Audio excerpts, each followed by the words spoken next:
बिस्मिल्लाहिर्रहमानिर्रहीम। आज का हमारा टॉपिक है सेक्शन 182 पीपीसी। उर्फ आम में इसको पंजाब के कल्चर में, सब कॉन्टिनेंट में 182 की कार्रवाई। Man in the street knows, हर आदमी को पता है कि जब किसी पब्लिक सर्वेंट को झूठी इतला दी जाए जानते बूझते, तो वो जुर्म बनता है 182 का। ये आज का हमारा लेक्चर, इस पे दूसरा लेक्चर है, पार्ट 2 कह लें इसको। लेक्चर के एंड पे एक लीगल मैक्सिम होगा और 3 खूबसूरत अशार होंगे, और अगर आप समझे ये आपके लिए किसी तौर से मुफीद है तो सब्सक्राइब जरूर कर दिया करें ताकि हर लेक्चर आप तक पहुंचता रहे।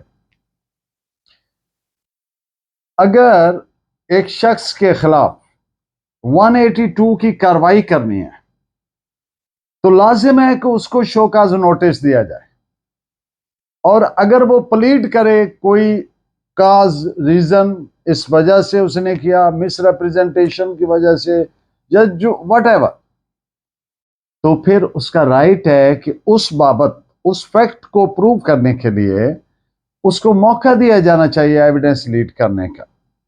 अगर ऐसा नहीं किया गया तो फिर ये गलत किया गया। कंप्लेंट सिर्फ तभी फाइल हो सकती है जब मैजिस्ट्रेट ये कंक्लूड करे। क्या कंक्लूड करें कि जो इतला दी गई थी वो झूठी थी। इस पे आप जजमेंट नोट फरमाएं। PLD 1960 Lahore, page 1039।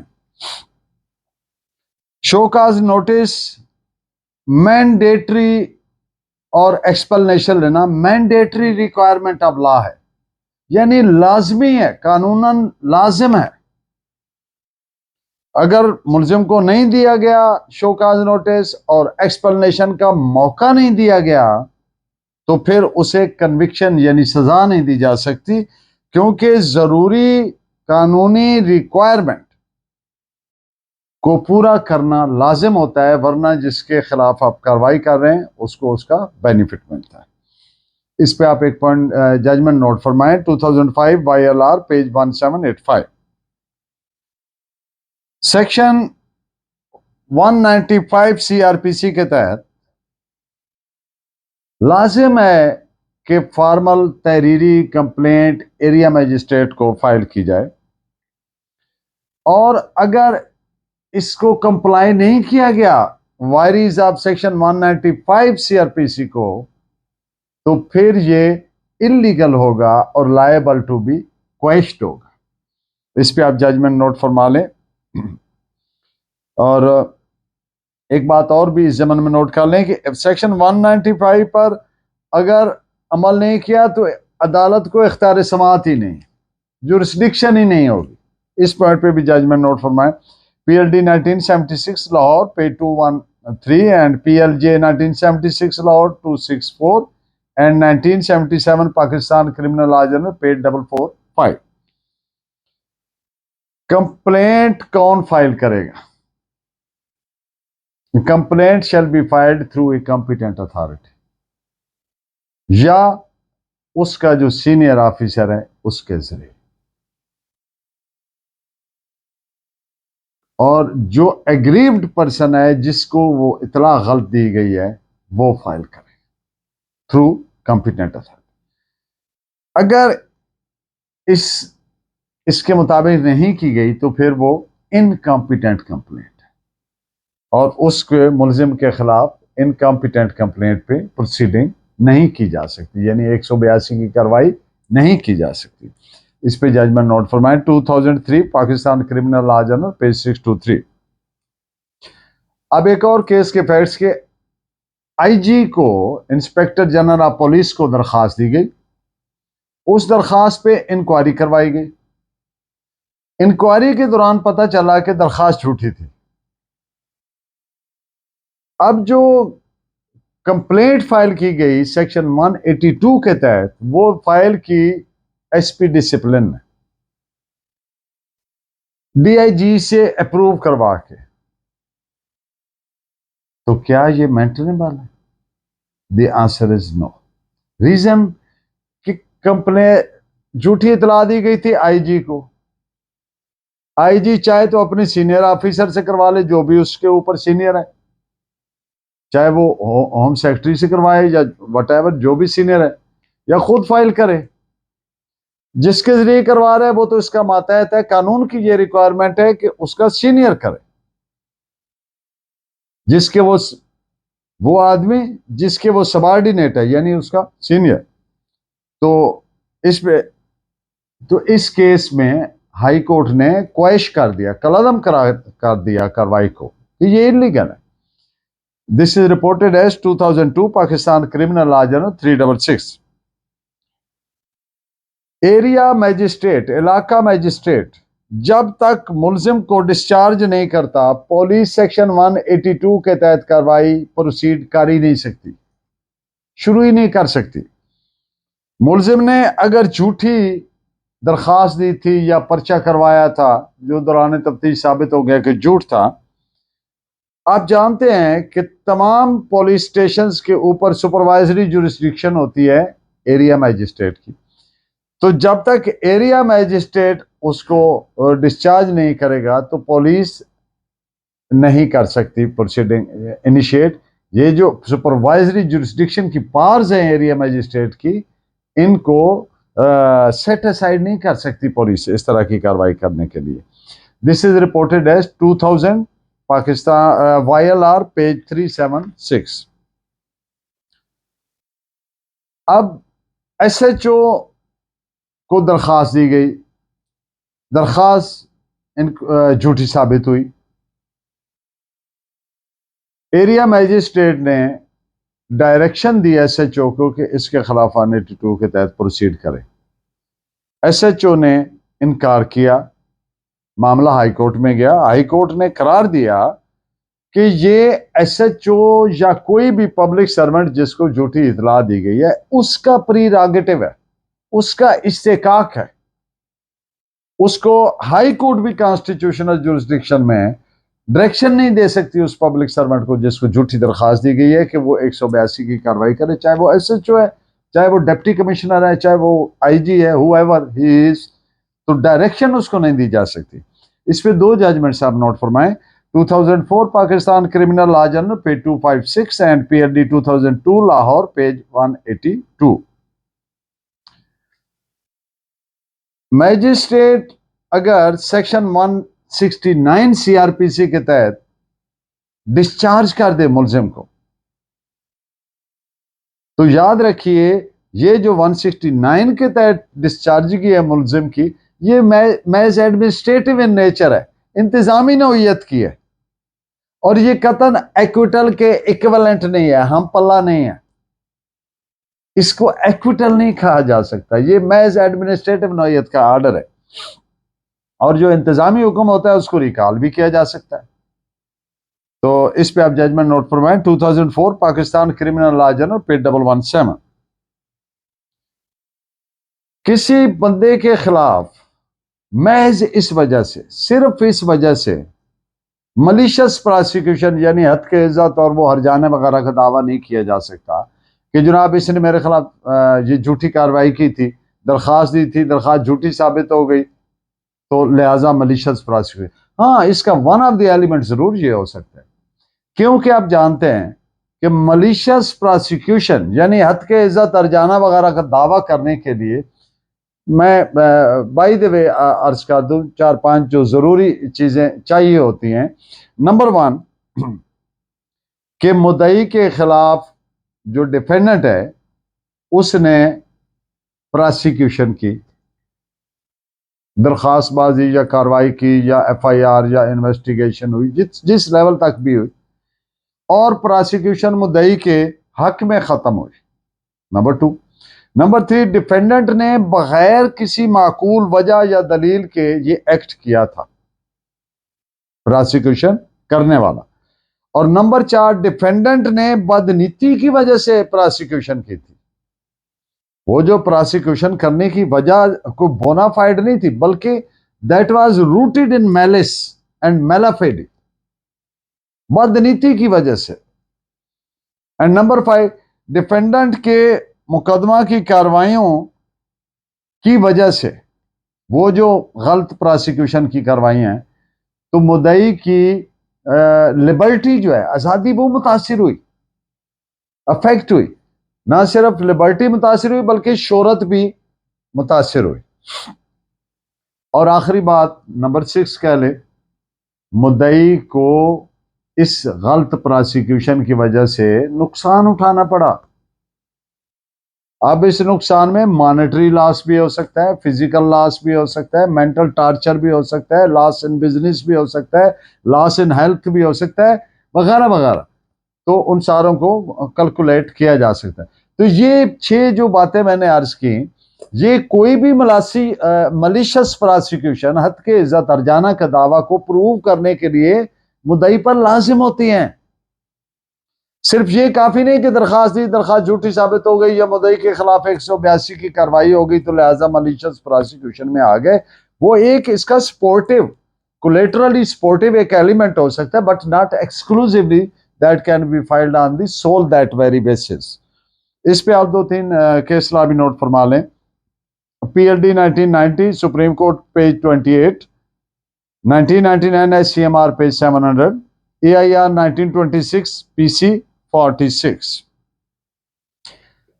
अब ये प्रैक्टिकल पॉइंट ऑफ व्यू से एक मुकदमे के मुख्तसरन फैक्ट्स आपके सामने रखता हूँ। आए दिन वकला हजरात जानते हैं, अदालतों में जज साहबान के सामने भी ये फिनोमेना होता है कि एक आदमी ने मुकदमा दर्ज करवाया, बाद में उसी मुद्दई ने तफ्तीश के दौरान या अदालत के सामने ट्रायल के दौरान बयान अल्फी दे दिया और उसने कहा जनाब ये मेरे मुलजिम ही नहीं है। आगे कोई लूली लंगड़ी जो भी उसकी जस्टिफिकेशन पेश की कि ये तो मुझे गलती लग गई थी, या मुझे तो सिर्फ शक था, या मैंने इनको शक की बुनियाद पे किया था, अब मुझे पता चल गया कि ये मेरा मुलजिम नहीं है, वगैरह वगैरह। ये जो बयान अल्फी किया, इसके पहली बात क्या है कि ये जो बयान अल्फी देने वाला है ना, इसका जो पहला मौकफ था उसको इसने खत्म कर दिया, गुड बाय कर दिया, बाय बाय। अब इसका नया मौकफ आ गया। ये बिल्कुल फिट केस है कि इस आदमी ने पब्लिक सर्वेंट को गलत इतला दी है। ऐसे आदमी के खिलाफ 182 की कार्रवाई बिल्कुल फिट बनती है। He shouldn't be spared. ऐसे ऐसे आदमी को छोड़ना नहीं चाहिए। इस पे आप 2-3 जजमेंट लिखें। 2002 Pakistan criminal law journal page 455, 1991 SCMR page 111 and 1988 SCMR 474। 182 की कार्रवाई अनलॉफुल, इलीगल डिक्लेयर की गई और उनको क्वेश कर दिया, खत्म कर दिया, कलअदम कर दिया हाई कोर्ट ने। उसकी चंद प्रेसिडेंट केसेस मैं आपके सामने रखता हूं ताकि प्रैक्टिसिंग लॉयर्स जो हैं उनके लिए आसानी हो जाए। 18 ये एक तमाम केसेस हाई कोर्ट में आए, उनका मैं एक एक मुख्तसर तरीन अंदाज में पेश करता जाऊंगा। 182 की कार्रवाई की, एएसआई ने ड्राफ्ट की, एएसआई ने फाइल की, हाई कोर्ट ने क्वेश कर दी इस बिना पर कि झूठी इतला तो दी गई थी एसएचओ को, लिहाजा ASI was not competent to file that complaint. इस पे आप जजमेंट नोट फरमाए। 1990 पाकिस्तान क्रिमिनल लॉ जर्नल पे 777। एक दरखास्त दी गई, उस पर पर्चा हुआ, तफ्तीशी ने यह कंक्लूड ही नहीं किया कि दरखास्त झूठी है और 182 की प्रोसीडिंग शुरू कर दी गई। हाई कोर्ट ने क्वेश कर दी। This is reported at 1990 Pakistan criminal law journal page 1284। 182 की कार्रवाई, 182 पीपीसी की कार्रवाई शुरू करने से पहले मुलजिम को शोकाज नोटिस ही नहीं दिया गया। हाई कोर्ट ने कार्रवाई क्वेश कर दी। 1990 ALD 684। ना तो 182 की कार्रवाई डिप्टी कमिश्नर ने की, ना उसके जो जिसके वो मातहत था यानी उसके ऊपरी ऑफिसर तो हाई कोर्ट ने क्वैश कर दी, क्योंकि कॉम्पिटेंट अथॉरिटी वहां वर्ड यूज है। This is reported as 1990 Pakistan criminal law journal page 1554। 182 की कंप्लेंट मातहत ने फाइल की उस अफसर के जिससे झूठी इतला दी गई थी, जबकि उसके सीनियर अफसर को करनी चाहिए थी, तो हाई कोर्ट ने क्वैश कर दी। This is reported as 1990 Pakistan criminal law journal 336। इतला जो झूठी हुई है वो पॉजिटिव नॉलेज या यकीन हो कि ये झूठी है, तो तब उसके जुमरे में आएगी 182, तब अट्रैक्ट अप्लाई होगी। दिस इज हाई कोर्ट ने क्वेश्चन किया इस बुनियाद पे कि पॉजिटिव नॉलेज नहीं साबित हो रहा। पीएलडी 1975 लाहौर 264। झूठी इतला डीआईजी को दी गई थी, जबकि 182 की कार्रवाई एसएचओ ने की। हाई कोर्ट ने क्वेश्चन कर दी, जब इतला झूठी डीआईजी को दी गई थी तो वो डीआईजी फाइल करता, एसएचओ तो उसका मातहत ऑफिसर है। तो this is reported in 1993 Pakistan criminal law journal page 767। एक और बड़े अहम ये केस का फैक्ट है, कोई पब्लिक सर्वेंट 182 की कार्रवाई करने के लिए अपने इख्तियारात डेलीगेट नहीं कर सकता, तफवीज नहीं कर सकता। मसलन आईजीएसपी को ये नहीं कह सकता कि आप मेरे बेआफ पे ये करो, खुद करेगा। This is reported as 1991 Pakistan criminal law journal note 281 at page 198। और आप जानते हैं कि बास क्रिमिनल केसेस में क्रॉस वर्जन आ जाता है। जो मुलजम फरीक होता है वो कहता है जनाब इन्होंने ये हमारे भी 4 बंदे इन्होंने जख्मी किए, हमारा भी मौकफ लिखे, पुलिस ने लिखा, तो पुलिस फिर तफ्तीश में क्रॉस वर्जन कहते हैं या काउंटर वर्जन कहते हैं, तो फिर उनके खिलाफ भी फौजदारी मुकदमा बन जाता है। उनकी स्टेटमेंट लिख के उसको बोलते हैं क्रॉस वर्जन। अब क्रॉस वर्जन दर्ज हो गया, क्रॉस वर्जन पे प्रोसीडिंग हुई, इन्वेस्टिगेशन हुआ। इन्वेस्टिगेशन में पता चला कि क्रॉस वर्जन झूठा था। तो झूठा क्रॉस वर्जन करवाना इट मीन्स के वो डिलिबरेटली, इंटेंशनली, नोइंगली, जानते बूझते वो इतला झूठी दी गई थी, लिहाजा 182 की कार्रवाई बिल्कुल बनती है, उनके ऑफेंस मेड आउट हो गए। इस पे आप जजमेंट नोट फरमाएं। 1995 Pakistan criminal law journal page 1477। और इस जमन में आखिरी बात एक नोट कर लें कि 182 की कार्रवाई हुई, जिसके खिलाफ की गई वो बरी हो गया, उसके खिलाफ अपील किसके तहत होगी? सेक्शन 417 सीआरपीसी के तहत अपील होगी। इस पे एक जजमेंट भी नोट कर लें। 1994 Pakistan criminal law journal page 1316। आज का लीगल मैक्सिम है secundum allegata et probata, what is alleged is to prove. मकसद, this principle means that a fact has first to be alleged by a party in the pleading before it is allowed to be proved। यानी एक और इससे related बात के no one can go beyond pleading. पहले अपनी pleading में, भले वो क्रिमिनल है भले वो सिविल है, जो प्लीडिंग है, जो दावे के कंटेंट्स हैं, मुंदरजात हैं, जो फैक्ट असर्ट किए वही प्रूव किए जा सकते। ये नहीं हो सकता कि आपने एक चीज लिखी नहीं है दावे में या एफआईआर में और आप शहादत में वो प्रूव करने चलें। You will not be allowed under this principle. ये मैक्सिम उससे रोकता है। इस पे आप 2 जजमेंट भी नोट फरमा लें। PLD 1963 supreme court 553 and DLR 1963 supreme court 315। आज के आपके लिए 4 अशार हैं बड़े खूबसूरत। दिल पे एक तुरफा क़यामत करना, दिल पे एक तुरफा क़यामत करना, मुस्कुराते हुए रुखसत करना, अच्छी आंखें जो मिली हैं उसको कुछ तो लाजिम हुआ वहशत करना, जुर्म किसका था सजा किसको मिली, क्या गई बात पे हुज्जत करना। और आखिरी मिसरा है कि कौन चाहेगा तुझे मेरी तरह अब किसी से ना मोहब्बत करना। आपका बहुत शुक्रिया। Please keep watching and guiding me by your valuable comments. Allah ने के बाद।